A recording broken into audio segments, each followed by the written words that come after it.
Have you ever felt like there's an invisible thread pulling you towards something greater, something more profound, something that transcends the mundane noise of everyday life? You're not alone. In fact, there's a reason why you're here, listening to this moment, drawn not by coincidence but by divine design. Only 1% of people, those who are truly awake, know the truth about the spiritual gifts that God has placed inside of them. And let me tell you this, they are not just gifts. They are keys. Keys to unlock the vibration you were always meant to carry. Now, you might be asking yourself, why would God choose me? Why would He plant something so powerful within me? Let me give you the answer that most people overlook, because you are part of His divine plan. And that plan is not random. It is meticulous, intentional, and perfect. When you look in the mirror, you don't just see a body, a face, or a set of flaws. You see a vessel that was handcrafted to carry a vibration so unique, so divine, that no one else in this world can replicate it. But here's the thing, most people go through their entire lives without ever discovering what their gift is. They live in the shadow of distraction, chasing after fleeting desires, while their spiritual gifts lie dormant, like seeds buried in the soil, waiting for the right moment to bloom. And that's why you're here. To awaken, to remember, to uncover the gift that has been whispering to you all along. Take a moment and reflect, what have you been ignoring? Is there a pattern in your life, a recurring feeling, a talent, a calling that keeps knocking on the door of your heart, even when you try to shut it out? It's not random. That's your gift trying to reveal itself. Click subscribe to this channel to get more profound spiritual lessons.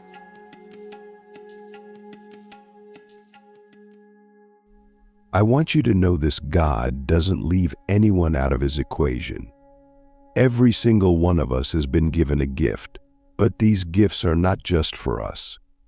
They are meant to elevate the frequency of the world around us. When you activate your gift, you don't just change your own life, you change the lives of everyone you touch. Your vibration matters. It ripples out like waves in the ocean, shaping realities, shifting energies, and aligning destinies. Let me share with you a truth that has been buried for centuries. Spiritual gifts are not discovered in the mind. They are revealed through the Spirit. You can't think your way into discovering your gift.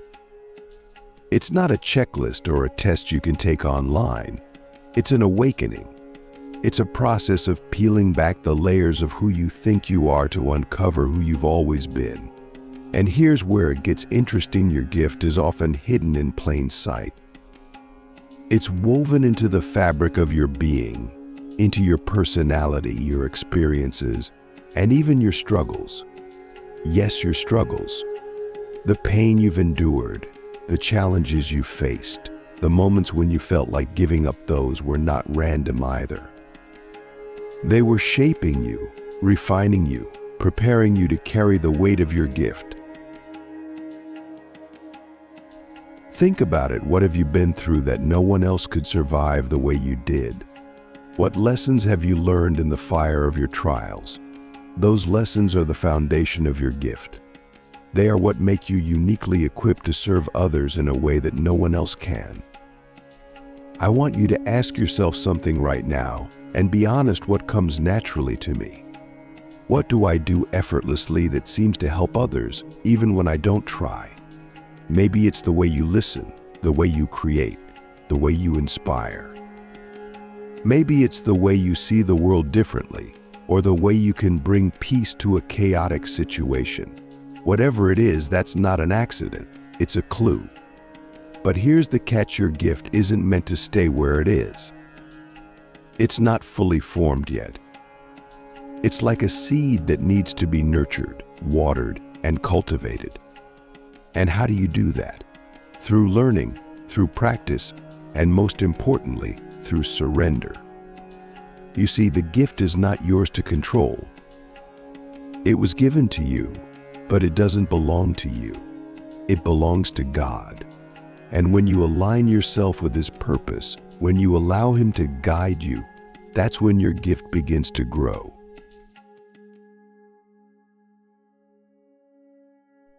This brings us to a powerful truth that many people miss. Your spiritual gift will always be tied to service. It's not about fame, recognition, or self-gratification. It's about pouring into others, about being a conduit for God's love and light in a world that so desperately needs it. But here's the paradox: when you give your gift away, when you use it to serve others without expecting anything in return, that's when you are filled. That's when you vibrate at your highest frequency. That's when you step into the 1%, the chosen ones who truly understand what it means to live a life of purpose. So I ask you, are you ready to step into your gift? Are you ready to stop hiding, to stop doubting, and to start embracing the divine calling on your life? Because the truth is, the world needs your vibration. It needs your light. And it's waiting for you to say yes.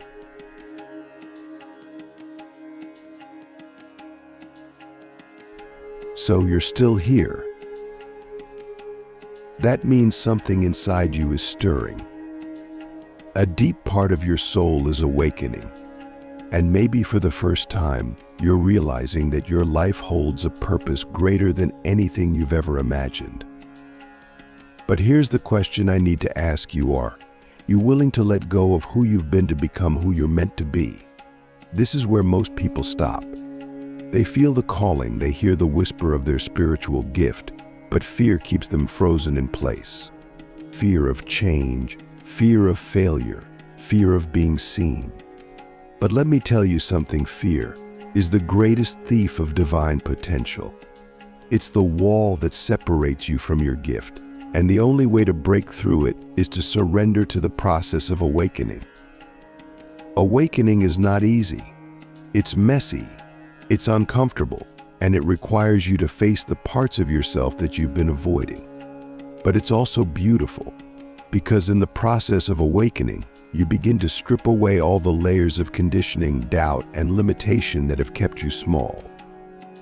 You begin to see yourself as God sees you: radiant, powerful, and deeply loved. Let's talk about how this process unfolds. Awakening starts with awareness.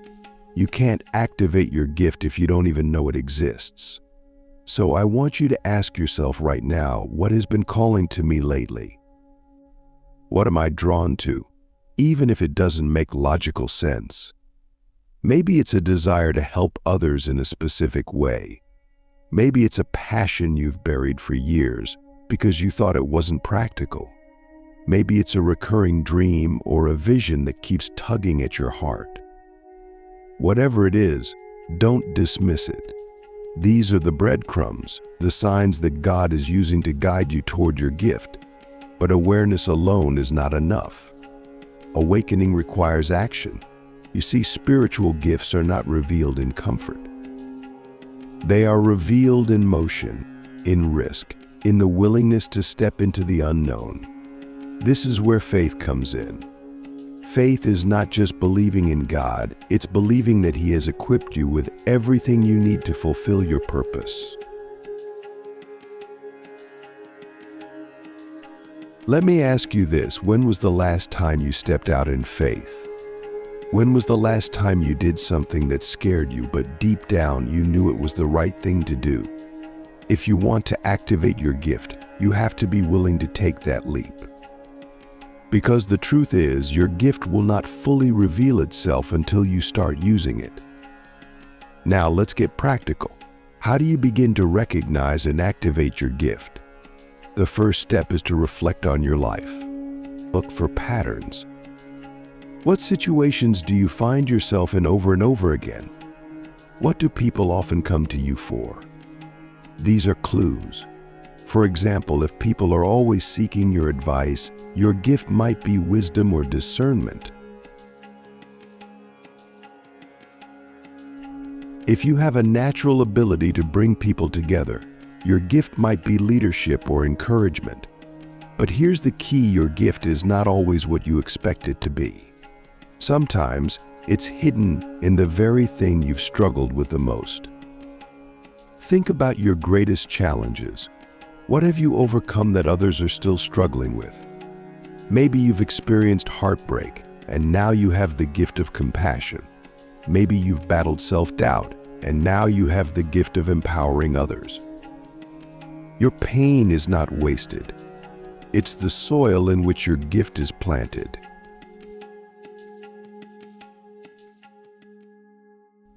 But recognizing your gift is only the beginning. The next step is to develop it. And this is where many people get stuck.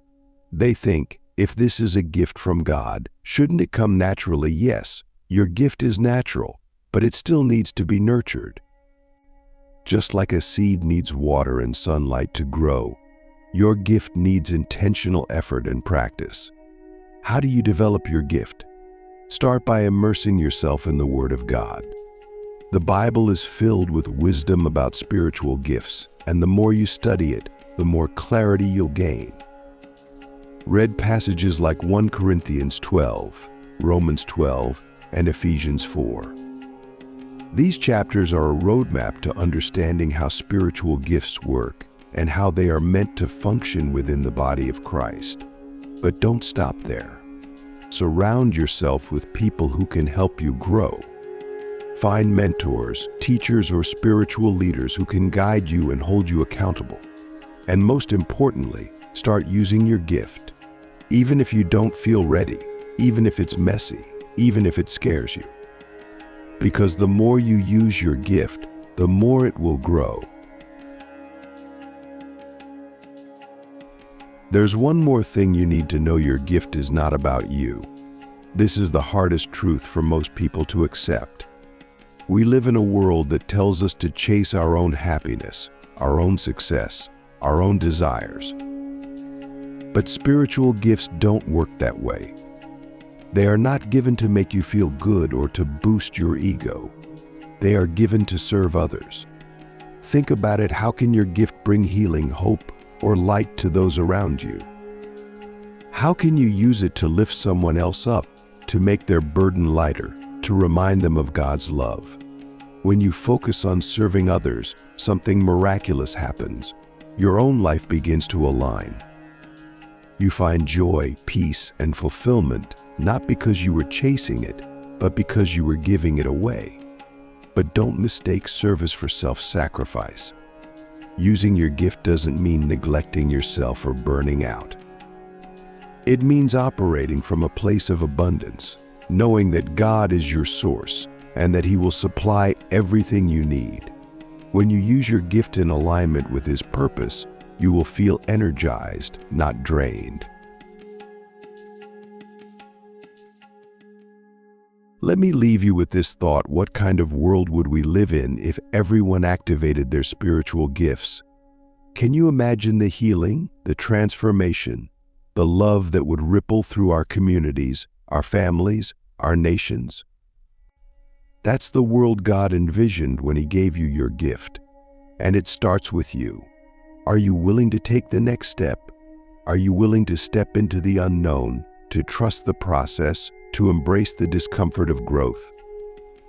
Because on the other side of that discomfort is your destiny. Take a moment. Breathe deeply. Let what we've talked about so far settle into your spirit. You've been given a gift, a divine thread that connects you to God's infinite tapestry of creation. But here's where things get even deeper. Your gift is not just about you. It's about the world. It's about the ripple effect of your vibration and how it shapes the lives of everyone you encounter. You see, when you activate your spiritual gift, something extraordinary happens. It doesn't stop with you. It can't. Because spiritual gifts are inherently designed to flow outward. They are channels through which God's love, wisdom, and power move into the world. And when you align with your gift, you become a vessel for transformation, not just for yourself, but for everything and everyone around you. But let's pause for a moment and ask a question that most people never consider. What is the vibration you are carrying right now? Is it fear, doubt, worry, or is it love, faith, gratitude? Your vibration, the energy you radiate, matters more than you realize. It's like a signal you're constantly broadcasting, and it affects the way your gift operates. Here's the truth: your gift thrives in high vibrations. When you operate from a place of love, faith, and surrender, your gift becomes sharper, clearer, more powerful. But when you're weighed down by negativity, your gift can become clouded, stifled, even dormant. That's why spiritual growth is so important. It's not just about discovering your gift, it's about aligning your entire being with the frequency of God.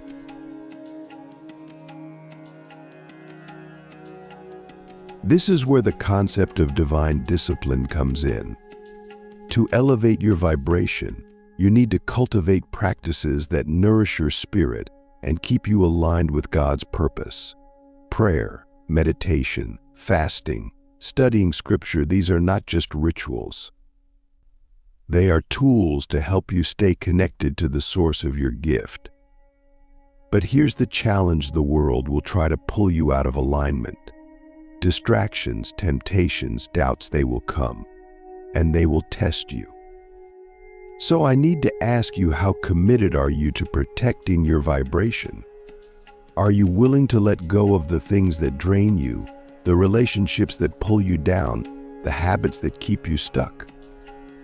Because if you want to fully step into your gift, you have to make room for it. Now let's talk about the ripple effect. When you step into your gift, you don't just change your own life. You change the lives of others in ways you can't even begin to imagine. Think about this. Have you ever been touched by someone's kindness, wisdom, or creativity, and it shifted something inside you? Maybe it was a word they spoke, a gesture they made, or even their presence. That's the ripple effect of a spiritual gift. Your gift has the same power. It might seem small to you, a word of encouragement, a prayer, a piece of art, a moment of listening, but to someone else, it could be life-changing. That's the beauty of God's design. He takes what seems ordinary and uses it to create extraordinary transformation. But here's another truth you need to understand: your gift will not always be easy to carry. There will be times when it feels heavy, when it feels like a burden instead of a blessing. You might wonder, why me? Why did God choose me for this? And the answer is simple: because He knew you could handle it. He knew that even in your weakness, His strength would shine through. Let me ask you this: what are you willing to sacrifice for your gift? Because every gift comes with a cost. It requires time, energy, and sometimes even pain. But the cost is worth it. Because the more you pour into your gift, the more it pours back into you. And not just you, but the world around you.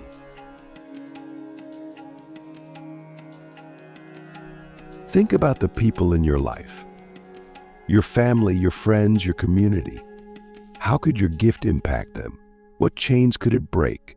What wounds could it heal? What hope could it spark? This is not hypothetical. Your gift has the power to do all of this and more, but only if you're willing to use it. And this brings us to a profound truth: your gift is not static. It's dynamic. It grows as you grow. It evolves as you evolve. And as you use it, you'll begin to notice something incredible. New doors will open. New opportunities will arise.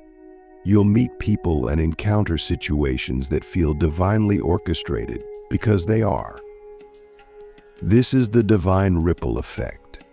When you step into your gift, you step into alignment with God's plan, and that alignment creates momentum. Suddenly, things that once seemed impossible begin to fall into place. But it's not magic. It's the result of you saying yes to your calling and trusting God to do the rest. But here's the thing, the ripple effect doesn't stop with you. When you use your gift to elevate others, you inspire them to discover their own gifts. And when they step into their vibration, they elevate others too. It's a chain reaction of light, spreading out into the world, breaking through the darkness, and creating a wave of transformation that cannot be stopped. So I need to ask you one final, deep question: what legacy do you want to leave behind? When your time on this earth is over, how do you want to be remembered? Not for the things you achieved, but for the lives you touched, the hearts you lifted, the love you shared. Because that's what your gift is ultimately about. It's not about you. It's about the legacy of light you leave behind. Here's the most beautiful part: when you operate in your gift, you don't just elevate the world, you elevate yourself. Your vibration rises. Your connection to God deepens. You experience a peace and fulfillment that cannot be found anywhere else. Because you're no longer living for yourself, you're living for something greater. So as we come to the end of this journey, I have one final challenge for you: don't wait. Don't wait until you feel ready, or until the circumstances are perfect, or until you have it all figured out. Because the truth is, the world needs your gift now. There are people waiting for you, people whose lives will be forever changed by the vibration you carry. Are you ready to say yes? Are you ready to step into the 1%, the chosen ones who understand the power of their gifts and use them to elevate the world? Because if you are, there's no limit to what God can do through you. Remember this: your gift is not just a gift. It's a calling. It's a responsibility. It's a privilege. And when you step into it, you step into the fullness of who you were always meant to be. Thank you for listening, for opening your heart, and for being willing to take this journey. Now it's time to act. It's time to rise. It's time to elevate your vibration and let your gift shine. The world is waiting for you.